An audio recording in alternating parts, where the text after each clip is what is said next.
નમસ્કાર વિદ્યાર્થી મિત્રો, ધોરણ 10 ની અંદર 7મું ચેપ્ટર યામ ભૂમિતિ.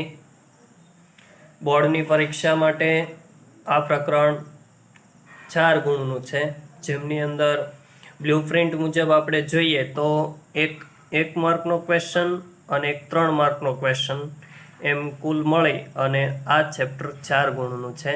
યામ ભૂમિતિ ચેપ્ટર તમે અગાઉ 9મા ધોરણની અંદર યામ ભૂમિતિ શીખી ગયા છો. આલેખની અંદર જે તે બિંદુઓ દર્શાવવાના 9મા ધોરણમાં તમે અભ્યાસ કરી ચૂક્યા છો. હવે અહીંયા 10મા ધોરણમાં યામ ભૂમિતિમાં તમારે શું ભણવાનું છે, તો કોઈ બે બિંદુ વચ્ચેનું અંતર શોધવાના દાખલાઓ ઘણા બધા આવે છે. તો એના માટે હું તમને પહેલાં એક સૂત્ર સમજાવું છું, એકદમ ધ્યાનથી તમે જુઓ. દાખલા તરીકે કોઈ એક બિંદુ એ અને કોઈ બીજું બિંદુ બી હોય, તો એ અને બી વચ્ચેનું અંતર શોધો એવો ક્વેશ્ચન હોય. હવે કોઈ પણ અક્ષ ઉપર આવેલું બિંદુ, ધારો કે આના એના યામ આપણે લઈએ x1 y1. એના યામ શું લીધા? x1, આ x યામ, આ y યામ, x y, આના યામ લીધા x y, બરાબર છે. પરંતુ અહીંયા હું કહી દઉં x1 y1, x2 y2, આ બે બિંદુના યામ છે. હવે આ બે બિંદુ વચ્ચેનું અંતર શોધવું હોય તો એના માટેનું સૂત્ર એમને અંતર સૂત્ર કહેવાય.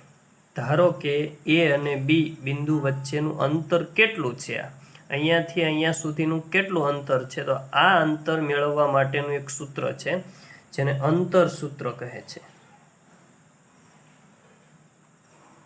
અંતર સૂત્ર.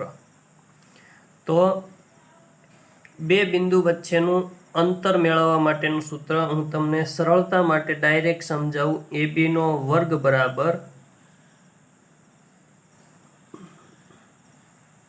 x1 માઇનસ x2 નો વર્ગ વત્તા y1 માઇનસ y2 નો વર્ગ. યાદ રહેશે? એ બી નો વર્ગ એટલે બે બિંદુ, એ બિંદુ અને બી બિંદુ, એ બી વર્ગ બરાબર x1 માઇનસ x2 નો વર્ગ વત્તા y1 માઇનસ y2 નો વર્ગ. હવે અહીંયા તમે જોઈ શકો છો કે જે તમને જવાબ મળે એ બી વર્ગ સ્વરૂપે મળશે, જેનો તમે વર્ગ દૂર કરો એટલે તમને એ બી વચ્ચેનું અંતર મળશે, બરાબર. તો અહીંયા આ સૂત્ર તમારે યાદ રાખવાનું થશે. નોંધ કરીને પાકી નોટમાં પણ આ સૂત્ર લખી નાખવાનું થશે. એ બી નો વર્ગ બરાબર x1 માઇનસ x2 નો વર્ગ વત્તા y1 માઇનસ y2 નો વર્ગ. ખ્યાલ આવ્યો? એમાં x1 તરીકે શું લેવાનું? આ લેવાનું, માઇનસ x2 એટલે આ. એનો મતલબ આમાંથી આ બિંદુ બાદ કરો, એનો વર્ગ કરો, વત્તા આમાંથી આ બાદ કરો, એમનો વર્ગ કરો, એટલે તમને બે બિંદુ વચ્ચેનું અંતર મળી જશે. એકદમ સહેલા દાખલાઓ છે, એક માર્કની અંદર આવા દાખલા પૂછાય છે, બરાબર. વધારે ટાઈમ નહીં બગાડતા આગળ આપણે સ્વાધ્યાય તાનનો જોઈએ. તો સ્વાધ્યાય 7.1ની અંદર કેવા દાખલાઓ આપેલા છે, આ એક જ સૂત્ર તમારે નોંધ સ્વરૂપે આજે લખવાનું છે અને યાદ રાખવાનું છે. તો સ્વાધ્યાય 7.1ની અંદર આપણે જોઈએ તો તમારી પાસે રકમ હશે, તમે ટેક્સ્ટ બુકમાં બાજુમાં રાખીને જોઈ શકો છો. એવું કીધું કે નીચેના દાખલાઓમાં, દાખલા નંબર 1 છે કે નીચેના દાખલાઓમાં બે બિંદુ વચ્ચેનું અંતર શોધો. કેવા દાખલાઓ છે? બે બિંદુ વચ્ચેનું અંતર શોધવાના છે. ખ્યાલ આવ્યો? તો બે બિંદુ વચ્ચેનું અંતર શોધવા માટે તમારી પાસે અંતર સૂત્ર અહીંયા તૈયાર છે. હવે આપણે એમાં દાખલા નંબર 1 જોઈએ. તો પહેલા દાખલાની અંદર એવું કીધું છે, પહેલું બિંદુ 2 3 4 1. રકમ તમે ટેક્સ્ટ બુક પાસે રાખો એટલે સ્વાધ્યાય 7.1નો પહેલો દાખલો તમને ખ્યાલ આવી જશે. 2 3 4 1 આ બે બિંદુઓ છે. ધારો કે આને હું એ કહી દઉં, આને હું બી કહીએ. હવે આપણી પાસે અંતર સૂત્ર છે.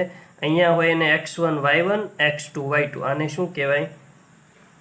x1 y1 x2 y2.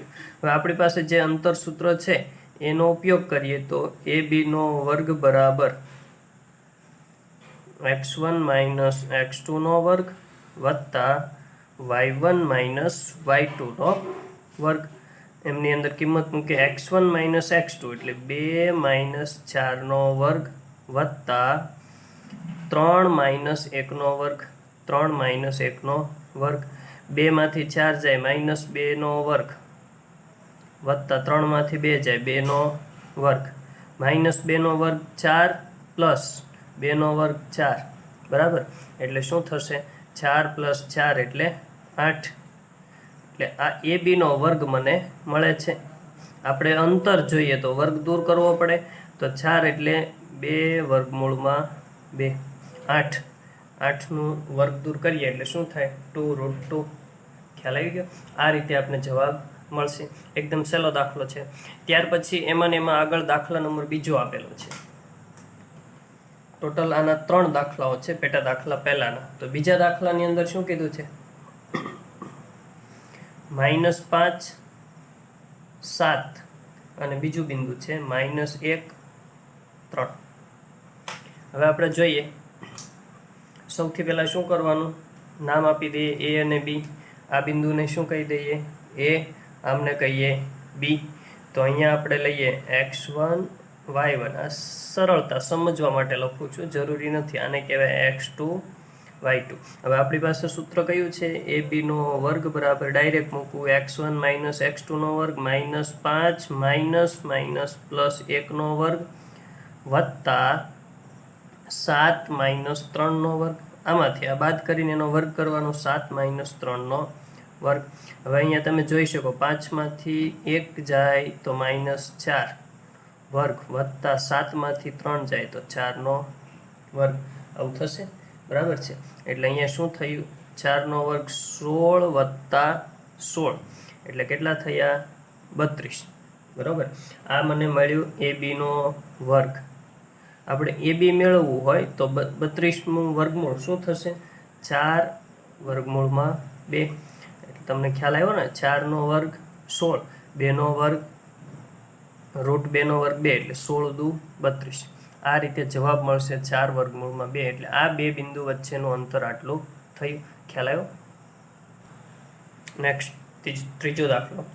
ત્રીજા દાખલાની અંદર અહીંયા તમને બે બિંદુ વચ્ચેનું અંતર આપ્યું છે. ધારો કે આને આપણે ધારી લઈએ એ, આને ધારી લઈએ બી.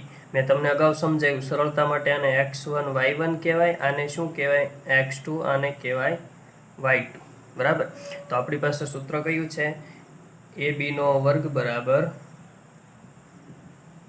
x1 માઇનસ x2 નો વર્ગ. એટલે એ માઇનસ એ, માઇનસ માઇનસ પ્લસ થઈ જશે, એ પ્લસ એ નો વર્ગ વત્તા બી માઇનસ માઇનસ 2 એટલે આ માઇનસ છે, નિયમના માઇનસ, બી નિયમના માઇનસ, માઇનસ 2 એટલે પ્લસ બી થઈ જશે, બી નો વર્ગ. એટલે અહીંયા એ ને એ 2a નો વર્ગ. ખ્યાલ આવ્યો? વત્તા 2a નો વર્ગ વત્તા બી પ્લસ બી એટલે 2b નો વર્ગ. 2 નો વર્ગ 4a વર્ગ વત્તા 2 નો વર્ગ 4b વર્ગ. એટલે બંનેમાંથી હું 4 કોમન કાઢી નાખું તો કૌંસમાં વધે a વર્ગ વત્તા b વર્ગ. હવે આ મળ્યો એ બી નો વર્ગ મળ્યો. તો આપણે અંતર જોઈએ તો વર્ગ દૂર કરીએ. એ બી બરાબર આનું વર્ગમૂળ થાય 2, આનું વર્ગમૂળ ન નીકળે કારણ કે પ્લસ છે, તો વર્ગમૂળમાં લખવાના a વર્ગ વત્તા b વર્ગ. આ થયું બે બિંદુ વચ્ચેનું અંતર. ખ્યાલ આવ્યો? આ રીતે દાખલા નંબર સ્વાધ્યાય 7.1 નો મેઇન દાખલા પહેલાના પેટા 3 દાખલાઓ અહીંયા પૂરા થાય છે. આગળ આપણે જોઈએ, તમે ટેક્સ્ટબુક સાથે રાખો મેઇન દાખલો બીજો. તો બીજા દાખલાની અંદર તમને શું ક્વેશ્ચન પૂછવામાં આવે એ જોઈએ. બીજા દાખલાની અંદર એવું કીધું કે બે બિંદુઓ 0, 0 અને બીજું બિંદુ 36, 15 વચ્ચેનું અંતર શોધો. બસ એટલું જ આપણે કરવાનું છે. તો બે બિંદુ વચ્ચેનું અંતર શોધવા માટે આપણી પાસે હવે એકદમ તમને સિમ્પલ છે, હવે ખ્યાલ આવી જશે. જુઓ અહીંયા એ બીનો વર્ગ બરાબર આને કહીએ એ, આને કહીએ બી. સૂત્ર ડાયરેક્ટ x1 માઇનસ x2, આમાંથી આ બાદ કરો એટલે 0 માઇનસ 36નો વર્ગ વત્તા 0 માઇનસ 15નો વર્ગ, માઇનસ 0માંથી 36 એટલે માઇનસ 36નો વર્ગ કેટલા થાય? 36નો વર્ગ થાય 1296, બરાબર, પ્લસ 15નો વર્ગ થાય 225, બંનેનો સરવાળો કરીએ એટલે 1521, બરાબર. આ મળ્યો એ બીનો વર્ગ. આપણે શાની જરૂર છે? એ બીની જરૂર છે. તો એ બી બરાબર શું થશે? એ બી બરાબર 1521 એટલે એકોનું વર્ગમૂળ છે 39નું. 39 ગુણ્યા 39 કરો એટલે 1521 થશે. આ રીતે બીજા દાખલાનો જવાબ મળશે. નેક્સ્ટ મેઇન દાખલો સ્વાધ્યાય 7.1નો ત્રીજો દાખલો. હવે અહીંયા ત્રીજો દાખલો થોડો અલગ રીતનો છે. એમાં તમને એવું કહેવામાં આવ્યું છે કે એ, બી અને સી આ 3 બિંદુ છે ધારો કે, તો એ સમરેખ છે કે નહીં. હવે કોઈ પણ બિંદુ હોય સમરેખ, એનો મતલબ એક જ લાઇનમાં હોવા જોઈએ. તો એક જ લાઇનમાં હોય તો એના માટે બે બિંદુઓનો સરવાળો કરીએ તો એ ત્રીજા ભાગ જેટલો થવો જોઈએ. જો સમજાવું, પહેલાં આપણે લઈએ ધારો કે આને એ અને બી કહીએ, તો એ બિંદુ તરીકે લઈએ 1, 5 અને બી તરીકે લઈએ 2, 3 અને સી બિંદુ કહી દઈએ -2, -11. હવે તમને ખ્યાલ છે કે બે બિંદુ વચ્ચેનું અંતર પહેલાં આપણે મેળવીએ એ બીનો વર્ગ. તો એ બીનો વર્ગ બરાબર આમાંથી આ બાદ કરો 1 - 2નો વર્ગ. દર વખતે સૂત્ર મૂકવાની જરૂર નથી. 5 - 3, 5 - 3નો વર્ગ એટલે અહીંયા જોઈએ 1માંથી 2 જાય તો -1નો વર્ગ, 5માંથી 3 જાય તો 2નો વર્ગ, બરાબર. 1નો વર્ગ 1 વત્તા 2નો વર્ગ 3, સોરી 2નો વર્ગ 4, બરાબર. એટલે 4 ને 1 5. આપને શું મળ્યો? એ બીનો વર્ગ મળ્યો. તો એ બી બરાબર મારે લખવું હોય તો એ બી બરાબર કેટલા થશે? અંદાજિત √5, 2નો વર્ગ 4 થાય એટલે 2 પોઈન્ટ સમથિંગ થશે, બરાબર. આપણે એક્ઝેક્ટ જવાબ નહીં, આશરે આપણે એટલું લઈએ કે એ બી બરાબર 2.24 આવશે. શા માટે એવું લીધું? તો 5 એ કોની નજીક? એનું નજીકનો આંકડો 4, 4નો વર્ગ થાય 2, બરાબર. પોઈન્ટ પછી એમાં થોડી ઘણો ફેરફાર હોય તો હાલશે. ત્યાર પછી આપણે એ બી લીધું, હવે આપણે લઈએ બીસી. આ વચ્ચેનું અંતર કેટલું છે? 2.26. હવે આ બે વચ્ચેનું અંતર લઈએ તો બીસીનો વર્ગ બરાબર શું થશે? 2 માઇનસ પ્લસ 2નો વર્ગ એટલે માઇનસ માઇનસ પ્લસ 3 - 11 વત્તા 3 + 11નો વર્ગ, 2 ને 2 4નો વર્ગ વત્તા 3 ને 11 14નો વર્ગ, બરાબર. ત્યાર પછી 4નો વર્ગ 16 વત્તા 14નો વર્ગ થશે 196. બેનો સરવાળો કરીએ એટલે 212, બરાબર. આ શું મળ્યું? બીસીનો વર્ગ. તો આપણે બીસી બરાબર લખવું હોય અહીંયા કેમ વર્ગમૂળમાંથી વર્ગમૂળ દૂર કર્યું એ જ રીતે અહીંયા વર્ગ દૂર કર્યો એ જ રીતે અહીંયા વર્ગ દૂર કરીએ એટલે વર્ગમૂળ નીકળે. હવે તમને ખ્યાલ છે કે 15નો વર્ગ 225 થાય તો 225ની આજુબાજુની સંખ્યા છે. તો આ 14 પોઈન્ટ સમથિંગ, બરાબર. આ રીતે આપણે આશરે અંદાજિત જવાબ આપણે લખીએ. તો આ બે બિંદુ વચ્ચેનું અંતર 14.56 ને આ બે બિંદુ વચ્ચેનું અંતર આટલું. હવે સમરેખ હોય તો આ બે બિંદુ વચ્ચેનું પહેલાં આપણે અંતર મેળવીએ તો જ આપણે ખ્યાલ આવશે એસીનો વર્ગ બરાબર, બરાબર. કયા કયા બે બિંદુ? આ અને આ બે બિંદુ એટલે 1 + 2નો વર્ગ, 5 + 11નો વર્ગ. ખ્યાલ આવ્યો? 1 + 2નો વર્ગ વત્તા 5 + 11નો વર્ગ. જોઈએ 3નો વર્ગ વત્તા 16નો વર્ગ, 3નો વર્ગ 9, ખ્યાલ આવ્યો, વત્તા 16નો વર્ગ 256. બેનો સરવાળો કરીએ એટલે 265. આ આપણને મળ્યો એસીનો વર્ગ. તો એસી બરાબર કેટલા થશે? એમનું વર્ગમૂળ, બરાબર. હવે 17ના વર્ગ, 16ના વર્ગની આજુબાજુનું વર્ગમૂળ નીકળશે, બરાબર. એટલે 16.28. આશરે અંદાજિત જવાબ આ છે. પરફેક્ટ આપણે આંકડાઓ લખ્યા નથી, બરાબર. આની નજીકનો જે વર્ગ મળતો હોય, વર્ગમૂળ થતું હોય 265ની નજીકનું 16 પોઈન્ટ સમથિંગ થશે. હવે તમને ખ્યાલ છે કે કોઈ બેનો સરવાળો કરો તો એ ત્રીજી બાજુ જેટલો થાય. હવે અહીંયા તમે જોઈ શકો 3 જવાબ તમને દેખાઈ રહ્યા છે, 2.24, 14.56 ને 16.8. હવે આ બેનો સરવાળો કરો તો આના જેટલો થાય છે. જોઈએ આપણે આ બેનો સરવાળો કરીએ. બરાબર, હું અહીંયા લખું છું 2.24 અને આ 14.56. આ બંનેનો સરવાળો કરીએ એટલે 16.80 થશે. કેટલા થશે? 16.80. અહીંયા આવ્યા 16.28. એટલે બેનો સરવાળો એક સરખો છે નહીં. અહીંયા કોણ લીધું આપણે? AB વત્તા BC એના બરાબર AC મળતું નથી. જો AC કેટલું મળ્યું? 16.28. અહીંયા કેટલા? 16.80 થવા. એટલે આ બેનો સરવાળો આના જેટલો મળતો નથી. એટલે AB વત્તા BC is not equal AC. AB વત્તા BC is not equal AB plus BC is not equal AC. એટલે ત્રણેય બિંદુઓ સમરેખ નથી. સમરેખ નથી. ખ્યાલ આવ્યો? એટલે દાખલા નંબર 3 આ રીતે તમને સમરેખ બિંદુઓ છે કે નહીં એવું પૂછવામાં આવ્યું તો સમરેખ અહીંયા નથી. સમજાણો? આ રીતે દાખલા નંબર 3 નો જવાબ મળે. નેક્સ્ટ ચોથો દાખલો.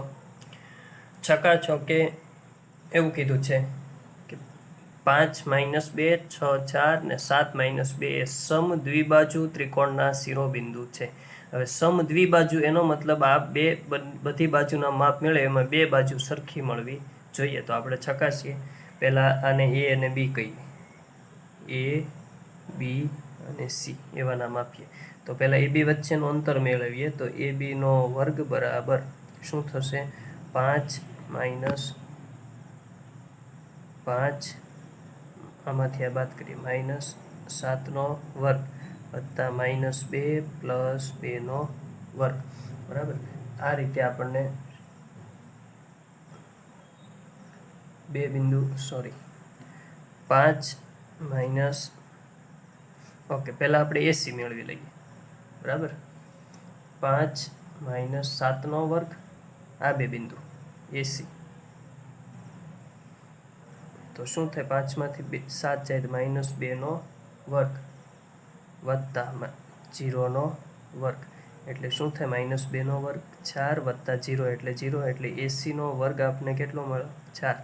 તો AC બરાબર 2 થશે. આપણે આ બાજુ મેળવી AC. હવે AB મેળવી, પછી BC મેળવી. તો હવે AB નો વર્ગ બરાબર શું થશે? 5 - 6નો વર્ગ -2 - 4નો વર્ગ -2 - 4નો વર્ગ. એટલે 5માંથી 6 એટલે -1નો વર્ગ વત્તા -6નો વર્ગ. 1નો વર્ગ 1 વત્તા 6નો વર્ગ 36. બરાબર, એટલે 37. આપણને શું મળ્યું? AB નો વર્ગ મળ્યો. તો અહીંયા AB બરાબર થશે વર્ગમૂળમાં 37. વર્ગમૂળ નહીં નીકળે 37નું, એટલે વર્ગમૂળમાં 37. હવે ત્રીજી બાજુ BC નો વર્ગ બરાબર. તો અહીંયા જોઈ શકો તમે BC એટલે આ 6 - 7નો વર્ગ 4 પ્લસ 2નો વર્ગ. 6 - 7નો વર્ગ વત્તા 4 પ્લસ 2નો વર્ગ. અંતર સૂત્રની મદદથી -1નો વર્ગ વત્તા 4 ને 2 6નો વર્ગ. એટલે 1 વત્તા 36 એટલે મળ્યા 37. આ શું મળ્યું? BC નો વર્ગ. તો BC બરાબર કેટલા થાય? વર્ગમૂળમાં 37. આ રીતે આપણને 3 બાજુના માપ મળ્યા, વર્ગમૂળ 37, વર્ગમૂળ 37 અને 2. એનો મતલબ આ બે બાજુના માપ સરખા છે તો સમદ્વિબાજુ ત્રિકોણ થશે. એટલે આ રીતે આપણે નક્કી કરી શકાય કે આપેલા બિંદુઓ સમદ્વિબાજુ ત્રિકોણના શિરોબિંદુઓ છે. ખ્યાલ આવ્યો? પાંચમો દાખલો.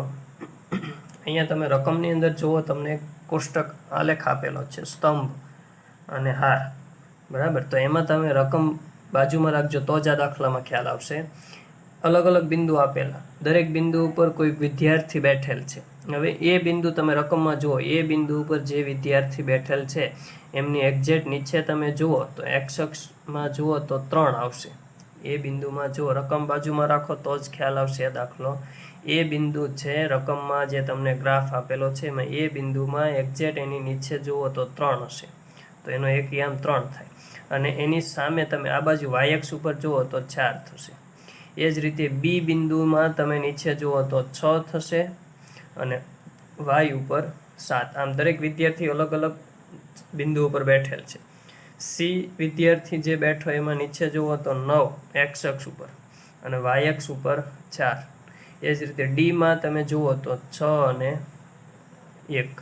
હવે તમને ખ્યાલ આવી જશે. અહીંયા એવું કીધું છે કે આ વિદ્યાર્થી બેઠા એમનાથી ચોરસ બને છે કે નહીં, તમે રકમમાં જુઓ તો એ ચોરસ બને છે કે નહીં એ નક્કી કરવા માટે આપણે દરેક બાજુઓ શોધવી પડે.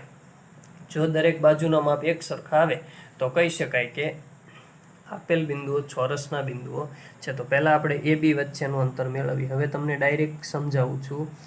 એ બીનો વર્ગ બરાબર શું થશે તો 3 - 6 વર્ગ, 3 - 6 વર્ગ વત્તા 4 - 7 વર્ગ, બરાબર. તો 3 માંથી 6 જાય તો -3 વર્ગ, 4 માંથી 7 જાય તો -3 વર્ગ, 3 વર્ગ 9 પ્લસ 9 એટલે કેટલા થશે 18, બરાબર. એટલે એનો તમે વર્ગમૂળ કાઢો એટલે આપણે 3 વર્ગમૂળમાં 2 મળશે. આ એ બીનો વર્ગ થયો. તો એ બી બરાબર શું થશે 3 વર્ગમૂળમાં 2. આનો વર્ગ કરો એટલે 9, આનો વર્ગ 2 એટલે 9 દુ 18. એ જ રીતે હવે આપણે મેળવીએ બીજા બે બિંદુ બી અને સી. એ બાજુ મેળવીએ તો બીસીનો વર્ગ બરાબર 6 - 9 વર્ગ વત્તા 7 - 4 વર્ગ, 7 - 4 વર્ગ એટલે 6 માંથી 9 જાય તો -3 વર્ગ વત્તા +3 વર્ગ એટલે 9 વત્તા 9 એટલે થશે 18. આ બીસીનો વર્ગ મળ્યો. તો બીસી બરાબર શું થશે 3 વર્ગમૂળમાં 2. એનો મતલબ એ બી અને બીસી આ બંને બાજુના માપ એક સરખા મળ્યા. હવે આપણે બાકીના બે બાજુ મેળવીએ. કયા કયા? એ બી બીસી. હવે સી અને ડી મેળવીએ, પછી એ ડી. તો સી ડી મેળવવા માટે જો અહીંયા જુઓ તમે, સીડીનો વર્ગ બરાબર 9 - 6 વર્ગ વત્તા 4 - 1 વર્ગ. અહીંયા 9 - 6 વર્ગ વત્તા 4 - 1 વર્ગ, બરાબર. એટલે 9 માંથી 6 જાય એટલે 3 વર્ગ વત્તા 3 વર્ગ એટલે અહીંયા કેટલા આવ્યા 9 પ્લસ 9 એટલે થશે 18 એટલે 3 વર્ગમૂળમાં 2. આ થયું સીડી. એ જ રીતે હવે આપણે આગળ મેળવીએ શું આવશે એડી. તો એડીનો વર્ગ બરાબર શું થશે 3 - 6 વર્ગ 4 - 1 વર્ગ એટલે -3 વર્ગ વત્તા 3 વર્ગ એટલે 9 પ્લસ 9 કેટલા થયા 18 એટલે 3 વર્ગમૂળમાં 2. આ રીતે આપણને એડી મળ્યો. હવે તમે જોઈ શકો તમને તમામ બાજુઓના માપ એક સરખા મળ્યા એટલે કહી શકાય કે આ ચોરસના બિંદુઓ છે. વિશેષ તમારે શોધવા હોય તો વિકર્ણોના માપ પણ શોધી શકાય. એટલે કે એ સી અને બી ડી એ પણ એક સરખા મળશે. તમે રફમાં પ્રયત્ન કરશો, બરાબર. એટલે આપેલા બિંદુઓ ચોરસના બિંદુઓ છે. આપેલ બિંદુઓ ચોરસના બિંદુઓ છે. ખ્યાલ આવ્યો? આ રીતે સ્વાધ્યાય 7.1 નો 5મો દાખલો થશે.